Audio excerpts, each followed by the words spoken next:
The morning sun in Maple Hollow came in soft, honeyed ribbons through Emma Hayes's kitchen window. Her kettle's low whistle rose shyly from the stovetop, and outside, the small American town hummed its usual peaceful tune.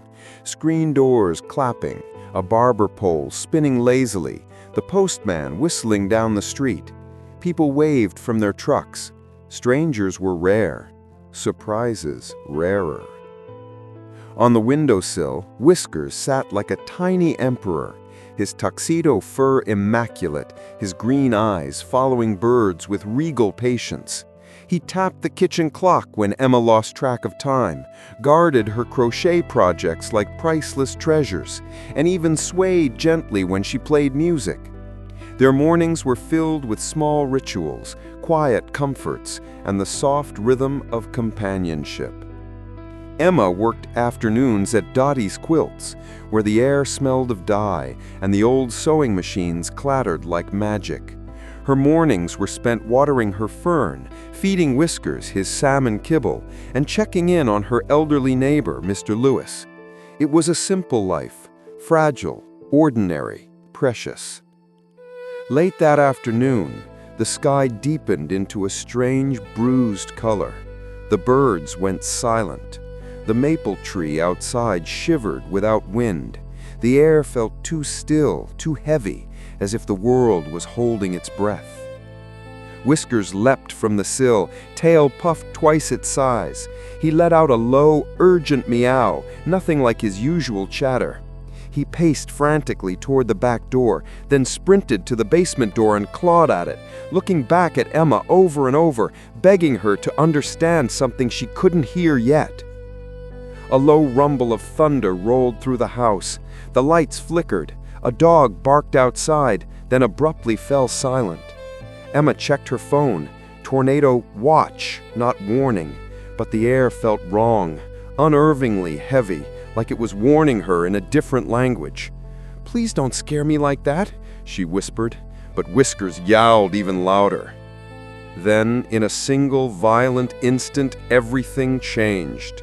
A blinding flash tore across the sky. The kitchen plunged into darkness. The radio exploded into static, and the sirens began to wail with that warbling cry that ripped courage straight out of a person's chest. Whiskers hissed, braced like a soldier staring down danger. And then, it happened. The weather radio shrieked to life with the urgent voice of a woman. "This is a tornado warning for Maple County. A confirmed funnel has touched down near County Road 9. Seek shelter immediately." Emma's breath caught. County Road 9 was only 3 miles away.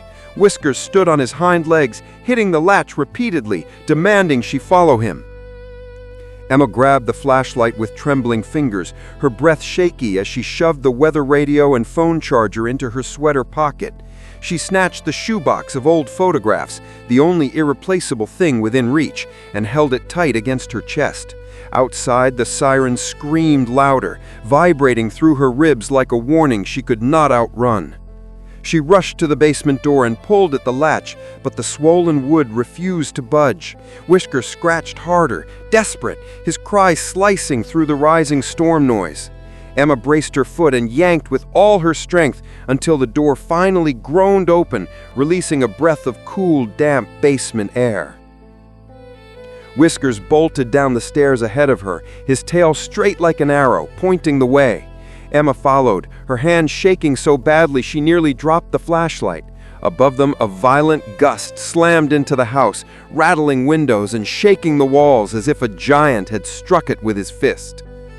The lights flickered once, twice, then died completely.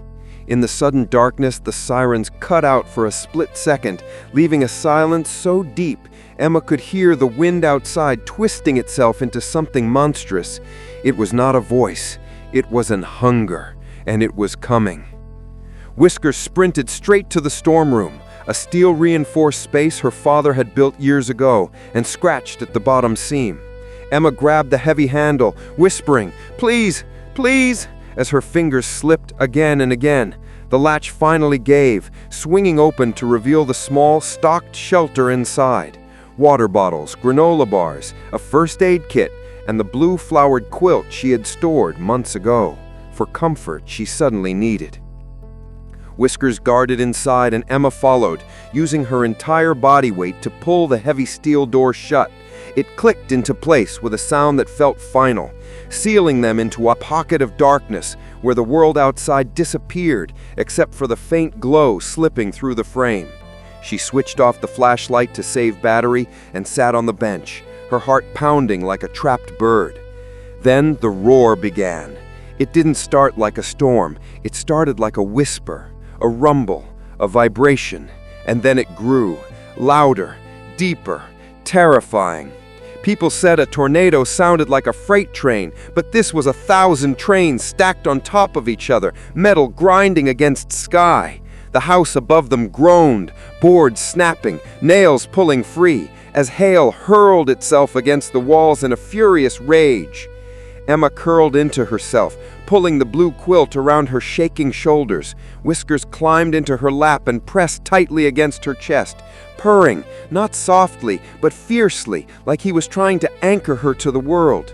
She buried her face in his fur and whispered, "Please don't scare me like that. Please," even though she didn't know whether she was begging him, the storm, or whatever thin thread held their lives together. A sudden, massive impact slammed into the west side of the house, shaking the storm room. Dust fell through the cracks. The air pressure plummeted so fast her ears popped painfully. Emma clutched Whiskers tighter, terrified he'd leap away into the chaos if the walls gave in. She whispered promises she didn't know she'd ever say. "If we die together. If we live, I'll buy you all the sardines in the world." Outside, the tornado screamed. Glass shattered somewhere above them. Metal twisted. Debris struck the ground and walls in a barrage of violent thuds. The storm was no longer a sound. It was a presence, an enormous creature tearing at everything she had ever known. Emma sobbed into Whiskers' fur, her tears lost in the sound of destruction. Time warped. Minutes stretched into something unreal. All she could do was hold on. Hold the bench, hold the cat, hold herself together as the world tried to come apart. And then, slowly, painfully slowly, the roar began to fade. The hail softened. The wind's rage turned to rain. The sirens wound down, and Emma finally lifted her head, her breath trembling as Whiskers pushed his forehead into her chin, comforting her in the dark. Emma waited a few long minutes, letting the quiet settle, unsure whether the silence outside was real or just the eye of the storm. The rain tapped gently above, almost shy compared to the rage from moments ago. She turned on the flashlight again, its beam shaky, but bright enough to remind her the world hadn't completely disappeared. Her hand reached for the storm room latch. She hesitated, breath catching in her throat, afraid of what waited beyond the door. Whiskers placed a paw on her wrist, a small, grounding weight that steadied her shaking fingers. Taking a deep breath, she opened the door. The basement looked exactly as they had left it. Cold concrete, old wooden stairs, shadows clinging to the corners, but something felt different, heavier, like the air itself was holding memories of the storm.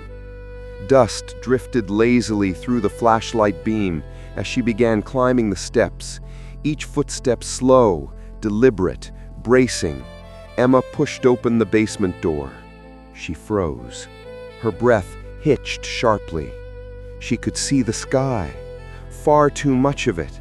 The roof above the dining room had been peeled away like a lid, and a jagged hole in the far wall let in a slice of gray-blue daylight wherein Mindo had never existed. Her home, her safe, quiet haven, was torn open. Furniture lay scattered in strange angles, a chair overturned in insulation, a table pushed sideways as if by an invisible force. A yellow cushion lay ripped open like a wounded animal. Somehow, impossibly, the refrigerator stood untouched, humming stubbornly in the chaos, like it refused to acknowledge the storm at all. Emma realized she was still clutching the shoebox of photos, her knuckles white. She stepped carefully into the wreckage, her flashlight shaking in her hand as she examined the damage. Rain dripped from where the ceiling used to be, forming tiny puddles on the ruined floorboards. The air smelled of wet wood, dust, and something metallic. She tried to imagine the force capable of doing this, of lifting a roof as easily as flipping a page, but her mind refused. Whiskers stayed close to her leg, tail low but steady, surveying the destruction with sharp feline awareness. He made a soft chirrup, a strange mix of concern and commentary, as if disappointed in the roof's performance. Despite herself, Emma let out a broken laugh at the sound. Then, like a curtain lifting in her mind, she thought of her neighbors. Mr. Lewis, alone in his small house next door. Mrs. Ray across the street with her 3 children. The entire street, every life she'd ever waved to, smiled at, or quietly cared for.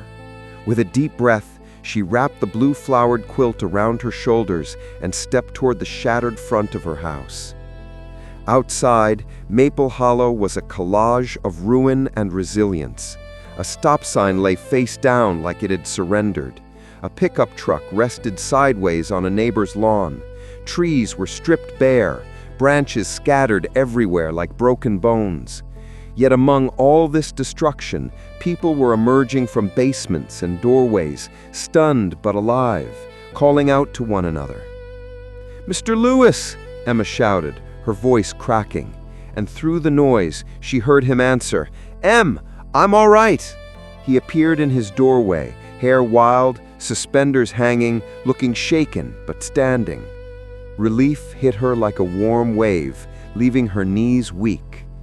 She turned back inside to grab the first aid kit, because that's what you did when the world broke. You started picking up pieces wherever you could. She slipped a towel into a plastic bag, grabbed a bottle of water, then tucked Whiskers gently against her, as if he were the last delicate thing the storm hadn't taken. As she stepped onto what remained of her porch, looking out at her battered town under a washed-out sky, she felt a strange ache rise in her chest. It was fear, grief, gratitude, everything tangled together. People moved through the chaos, helping one another, checking on neighbors, calling out names. Humanity flickered everywhere like lanterns that refused to go out. Whiskers settled into her arms, purring softly, a steady heartbeat of comfort against her. Emma felt something shift inside her, a knowledge that survival wasn't just luck, it was connection, it was warning, it was trust. And she had listened. She had followed him. She was alive because of him. The hours after the storm unfolded with a strange clarity. Emma moved from house to house, checking on neighbors, offering bandages, blankets, and quiet comfort. She held the hand of Mrs. Ray's middle child, who had been brave for 10 minutes and then not brave at all. Volunteers directed traffic around downed power lines, while someone set up a folding table with water and orange slices for stunned families. Whiskers never left her side.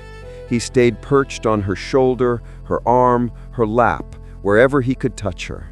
His presence was a steady flame, warm and grounding. When Emma finally sank on a broken cinder block and let quiet tears slip down her face, Whiskers pressed his head into her chest, purring deep and sure, like stitching a torn heart back together, one vibration at a time. As the washed-out sky slowly shifted toward evening, the rain paused, leaving behind the scent of wet earth and broken wood.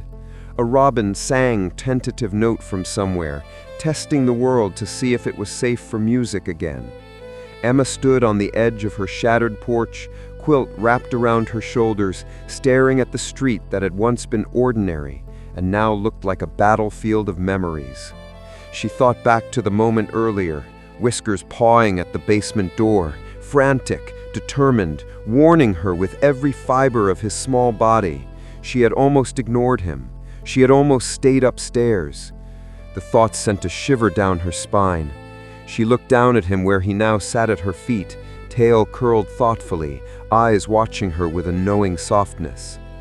"Whiskers, what's wrong?" she said again, but this time she said it with a promise. If he ever warned her again about anything, she would listen. She would trust him. She would follow him without hesitation. He blinked slowly, the feline gesture of affection, and rubbed his cheek against her ankle, leaving behind a strand of fur like a tiny flag, claiming her as his. The town around her would rebuild, roofs would be replaced, insurance papers filled in, lumber delivered, and memories swept up and sorted. The maple tree outside would grow in a crooked new shape, forever carrying the story of the storm in its limbs. At the diner, at the quilting shop, at the church potlucks, Emma would share her story, plain or poetic depending on the day, but every version would end the same way. The cat saved me. She stepped back inside her torn-open kitchen, setting Whiskers gently on the one unbroken counter. Above them, the sky was visible where the ceiling used to be, open, raw, honest.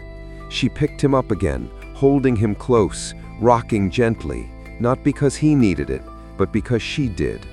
He allowed it with quiet dignity, the patience of a hero who didn't require thanks. Warmth spread through her chest, the warmth that comes after surviving something you weren't sure you'd survive. The fear was still there, humming faintly, but hope hummed louder. She pressed a kiss to the top of Whiskers' head, breathing in the mix of dust, fur, and something sweet that was uniquely him. "We're okay," she whispered. "We're okay because of you." Whiskers kneaded her sweater with his paws, rhythmic, steady, grounding. His purr vibrated through her, strong enough to feel in her bones, as if stitching together whatever parts of her heart still trembled. In that broken kitchen with too much sky, Emma understood something she'd never forget. Safety wasn't walls or roofs. It was love. It was instinct. It was the small life in her arms who had pulled her through the storm and into the miracle of still being here.